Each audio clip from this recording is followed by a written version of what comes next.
Guys இந்த ஒரு விஷயம் வாய்க்குல ஃபாலோ பண்ணினா செமையா க்ரோ பண்ணலாம்.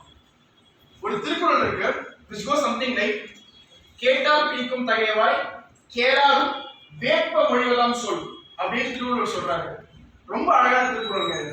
இதன் அர்த்தம் என்ன பாத்தீங்கன்னா வந்து நீங்க பேசுறதை கேட்டு ஒருத்தங்க என்ஜாய் பண்ண மட்டும் பத்தாது, ரசிச்சா மட்டும் பத்தாது, சூப்பரா பண்ண மட்டும் பத்தாது. ஏன்னா நார்மலா யார் பேசுறது நல்லா இருக்கும்.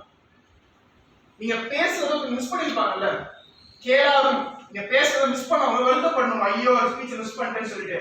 அந்த அளவுக்கு நீங்க பேசணும், அந்த அளவுக்கு நீங்க எலக்ட்மெண்டா இருக்கணும் அப்படின்னு திருவள்ளுவர் சொல்றாரு. இன்னைக்கு இருக்க ஜெனரேஷன்ல இன்னைக்கு உங்க எதிர நீங்க க்ரோ பண்ண நினைக்கிறீங்கன்னா இந்த ஒரு விஷயத்தை கண்டிப்பா பண்ணி ஆகணும். become a good public speaker. No, become a great public speaker. நீங்க பேசுறத மக்கள் வந்து என்ஜாய் பண்ணி கேட்கணும்.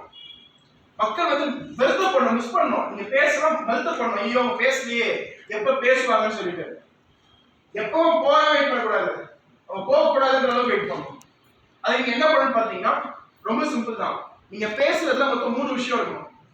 மக்களுக்கு புரியுற மாதிரி பேசணும், point number 1.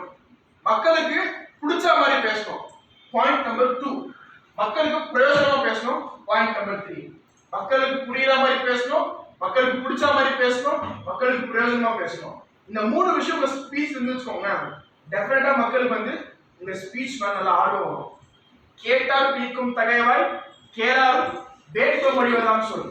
So if you want to be a great speaker, do these 3 things and definitely சொல்றேன் உங்க கெரியரை நீங்க சூப்பரா க்ரோ பண்ணலாம். and இன்னைக்கே போயிட்டு இத ஸ்டார்ட் பண்ணுங்க. To know more about this, start becoming a good public speaker by searching on YouTube my name. Thank you.